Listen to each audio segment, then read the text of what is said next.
So I had something scripted, and I was inspired to record something by something that in the Brothers of the Serpent podcast, which is a great podcast, the Discord discussion, a guy just posted a link to a new episode of something called Sassy the Sasquatch. Hadn't known about it, although I think I vaguely remember Kyle talking about Sassy the Sasquatch. He's a metaphysically inclined Australian Sasquatch who zaps about into multiple worlds. And I thought it's very, very interesting that there was a cartoon like this about multiple worlds, because it used to be that that was only something that was very esoteric, that was either involved in very sophisticated philosophy like Leibniz in the parable of Sextus Tarquinius in theodicy, or it was something like C.S. Lewis in The Magician's Nephew, where it was this very specific, again, something that was being brought from esoteric philosophy into this Christian allegory children's story. And now, thinking about multiple worlds is very commonplace. I think that's a sign of significant progress of human culture and human spirit.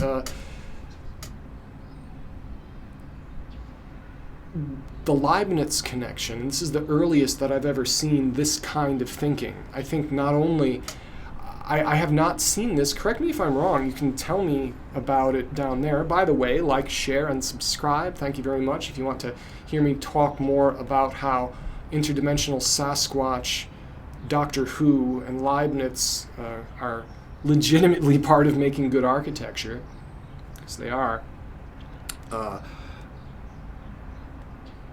Leibniz was the first person to think about multiple worlds like this. It makes its way into the Matrix in the second movie, to the guy who says, "I am the architect." And then when Neo is reacting to him, and there are all these different reactions in the monitors behind him, each reaction is a different world.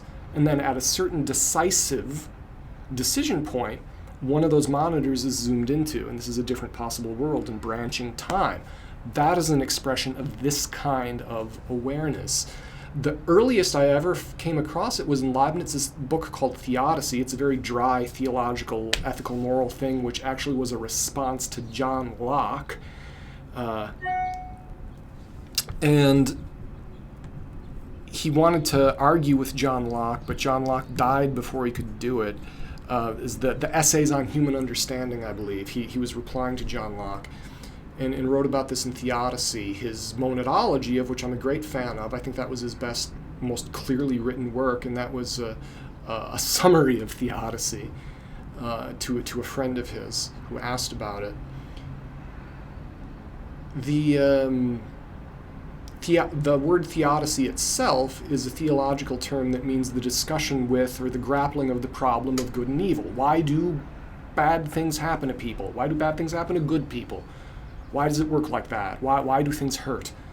This is what Buddhism is entirely rooted in. The first fundamental truth of Buddhism in all of life is suffering. The rest of the truths, which I won't get into at the moment, how does Siddhartha advise that you deal with this? It's theodicy. Buddhism is almost 100% theodicy. So he's doing a Christian theodicy, but grounded, is really steeped in the classical tradition of mythology. And he talked in the parable of Sextus Tarquinius, which I'll try to summarize real quickly, is that Sextus Tarquinius was the last king of Rome, who ends up, the famous violation of Lucretia, causes this scandal, and then the Romans come to the defense of Lucretia, they kick out the king, and they start the Republic. And here, before all of this happens, this prince Sextus Tarquinius, is going to the temple, I believe it's the temple of Dodona, because I think it's Zeus, I don't think it's Delphi. He goes to Dodona to talk to the oracle, and the oracle is a woman, the Pythia, and she says, oh, Sextus Tarquinius, do not go to Rome. If you go to Rome, you are lost. And then so the priest of the temple, who's writing things down, the priest of the temple is rather disturbed by this, and he goes to the temple of Zeus and lays down he prays, for wisdom, and then he falls asleep. And he has this great dream in which Athena, Zeus's daughter, appears to him and says, "O great servant of my father, I am here to explain everything." And just like in Isaiah, where they get the seraph angels get tongs, and they pinch up some coals from the sacred fire, from God's sacred fire, and they pinch that up and go, tss, and he's like, "Oh, I am not worthy to be your prophet." And they're like, "Yes, you are." And they burn his mouth with holy fire. There's a similar moment in this. I think Athena whacks him in the face with an olive branch, and then she gives him something to drink so that he's no longer overwhelmed by her radiance, which reminds you a little bit of the Kykeon in the Mysteries of Eleusis. Interpret that how you may. And this is all written by a guy in the late 1600s, early 1700s, somehow, who was a Rosicrucian. The branching worlds thing I have not found in any other tradition, not even the Hindu tradition. In the Hindu tradition, you have multiple worlds, but they're serial.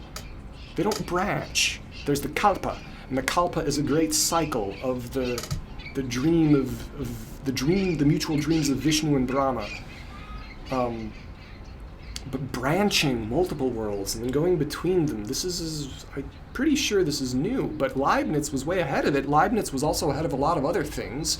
He invented binary math. He saw the possibility of binary math creating computers. He designed an adding machine computer, a programmable computer, which inspired Lord Byron's daughter and what's his name, Babbage, to do the Ada Lovelace was Byron's daughter. So she and Babbage used Leibniz's idea to design specifically a machine that would play chess.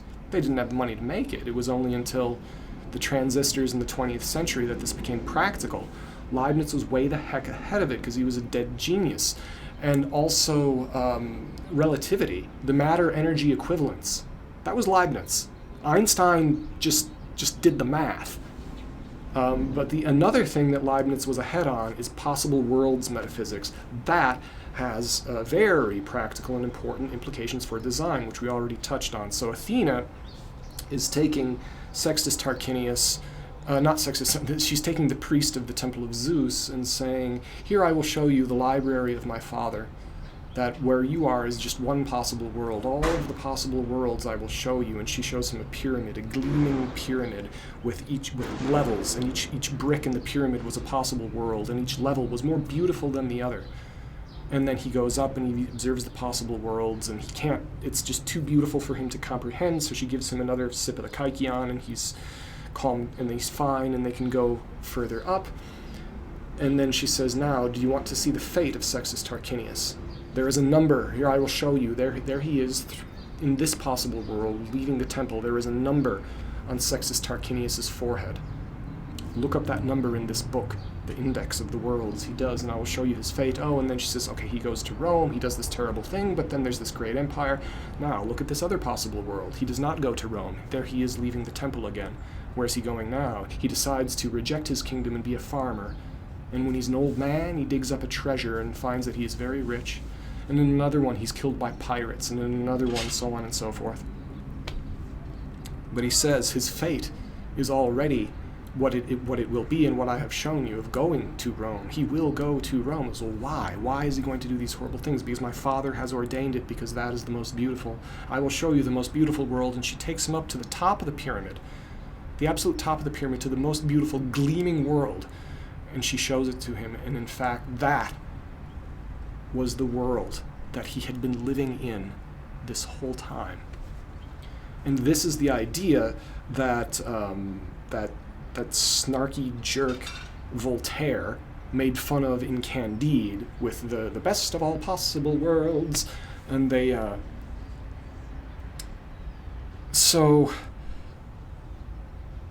because Voltaire really was glib, and he didn't bother to, maybe if he did understand Leibniz, which I don't think he did, if he did understand Leibniz, he didn't care to understand it because he had more fun making fun of it.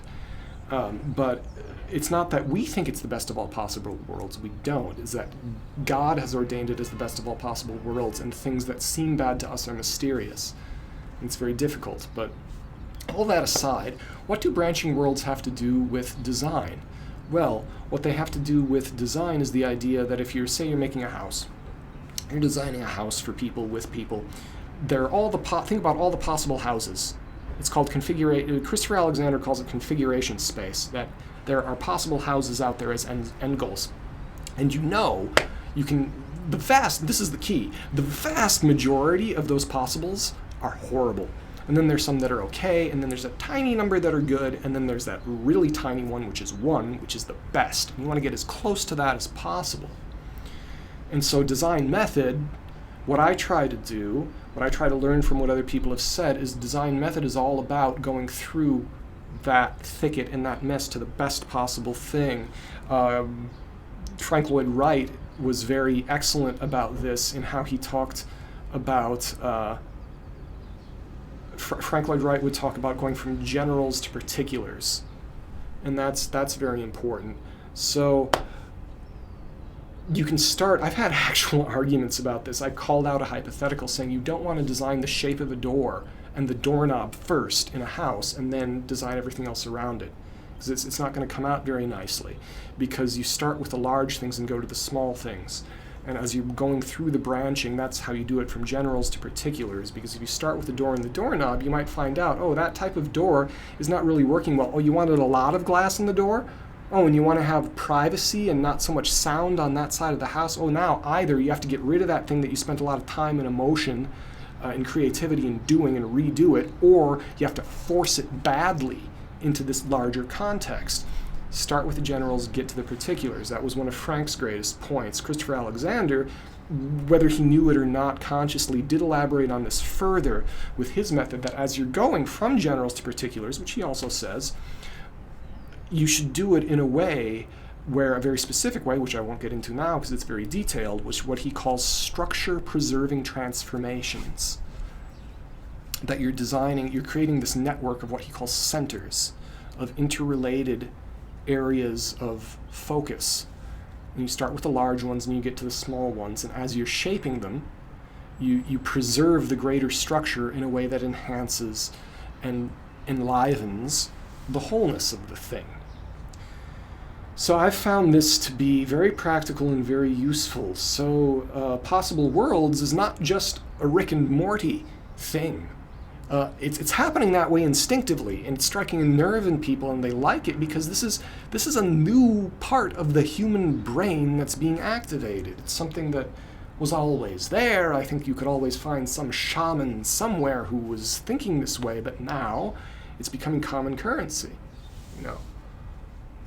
Just like the whole idea of transcendence. Before the 1st century AD, transcendence was this odd, weird thing. You would talk to Plato, you would talk to the mystery cults of Osiris, and then one of the grand things that Christianity did is they took the idea of immanence and transcendence, and that type of spiritual thinking saturated it everywhere. And then all religions, no matter what their beliefs, were kind of able to pick up on that. Religions do learn from each other. It's another thing that I'm sorting out. We are always sorting that out. But thank you. Like, share, and subscribe, please. If you can tell me I'm just completely wrong, or you like what I said, or that would be nice. So what's happening here? People are saying, Possible Worlds, what is he smoking? The answer is Captain Black over-the-counter tobacco in a Savinelli. Some people might say that's completely unorthodox. I might say that that's unorthodox, but here we go. Now's the time where, thank you for listening, and if you don't care about chatter, you can close the window. I actually had audio problems earlier. What you just saw was a recapitulation. It was actually a possible world. There's a possible world in which what I said earlier, which I think was a little bit funnier, certainly more animated and spontaneous. I had to redo this whole darn thing. I was able to make this one more focused. So, according to the Leibnizian metaphysic, there is something in God's great plan which meant that it's for the best somehow. Now, some people say that, oh, it's for the best that this bad thing happened. They take that as an excuse to not act. I don't think that's correct. Sometimes, when God throws you a curveball, you're supposed to hit it. Sometimes if God throws you a curveball, you're supposed to watch it go by because it's not a strike. Yeah. Sports metaphors. Anyways.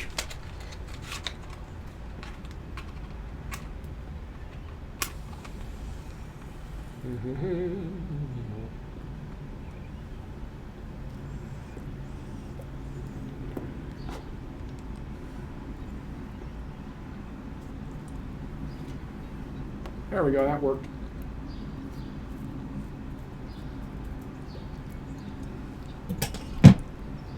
It's more humid in LA County now, it's cooler. The shadows are doing interesting things. Mercury retrograde is over. I'm an astrological agnostic, but Mercury retrograde is over. Hooray.